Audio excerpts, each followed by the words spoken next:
Coucou, alors je voulais juste discuter rapidement. Je pense qu'on a tous suivi les discussions, les rumeurs par rapport à tester le vaccin du coronavirus en Afrique, ce qui n'avait rien de surprenant. Mais aujourd'hui, je pense que beaucoup de vous sont tombés sur la fameuse vidéo sur LCI.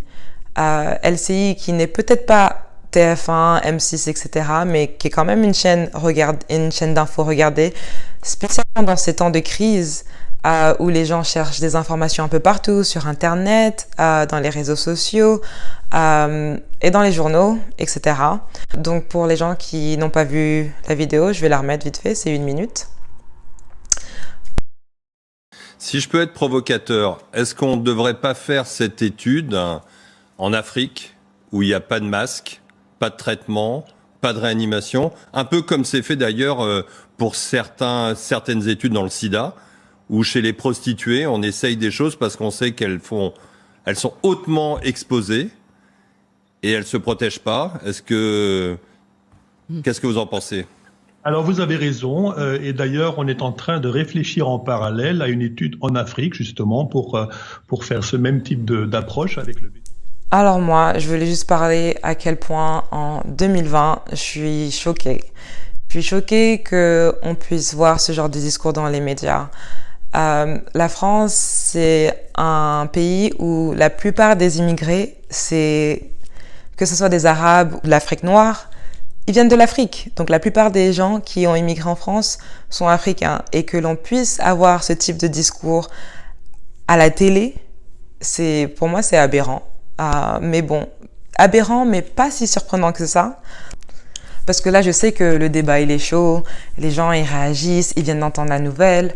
Ils viennent de voir ce qui s'est passé. Ça circule sur les réseaux sociaux, etc. Et tout le monde en parle parce que c'était irrespectueux. Mais j'espère qu'on n'oublie pas d'ici 1 mois, 2 mois ou 3 mois, ou peu importe le nombre de temps que ça prendra pour que ce genre de discours ne revienne plus à la télé. Parce que je comprends pas comment en 2020 on peut comparer la situation de ce coronavirus et du vaccin à la situation de prostituées et genre des médicaments pour lutter contre le sida. Donc, il y a un problème et ça doit être adressé parce que ce genre de discours n'a rien à faire à la télé. Mais moi, c'est surtout le raisonnement derrière tout ça. C'est déjà que de 1, la première chose qui lui vient à l'esprit, à ce docteur, c'est la situation avec le sida et comment on a testé les traitements sur les prostituées. Mais pourquoi on va comparer cette situation à l'Afrique ? Ça n'a rien à voir et ça lance un message très négatif. Donc, déjà l'Afrique, on dit c'est la misère du monde, oui, l'Afrique c'est ci, l'Afrique c'est ça. En plus, avec des arguments banals, des trucs qui n'ont ni queue ni tête. Parce que déjà, de 1, ok, peut-être ils n'ont pas autant de ressources médicales, etc., etc., mais il n'y a pas autant de gens qui sont touchés. Et le virus n'est pas censé vraiment vivre dans les états tropicaux, etc., etc. Enfin bref.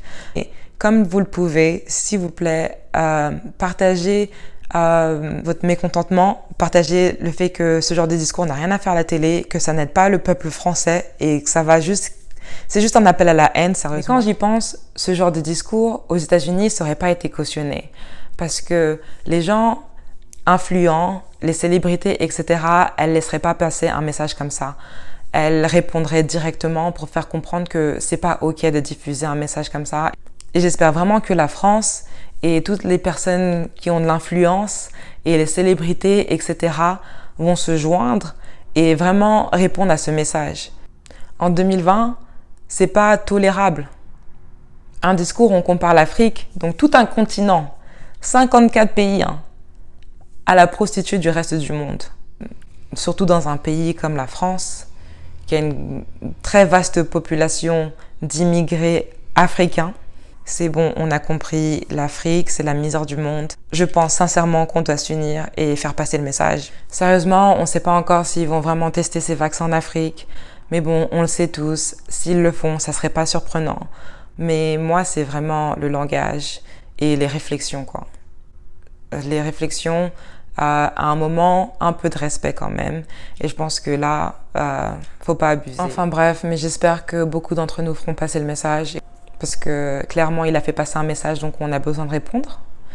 Et répondront jusqu'à ce que ce genre d'incident se reproduise plus, parce que en 2020 c'est complètement inacceptable de voir ce genre de choses à la télé.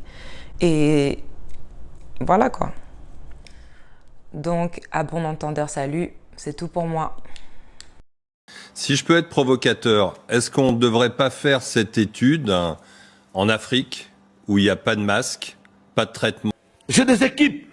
Et toi là, toi si tu penses que tu vas venir, tu vois, tu fais pas de blague, moi je blague pas là. Je blague pas, je te bite là. Et je finis avec toi. Je finis avec toi, je te bute et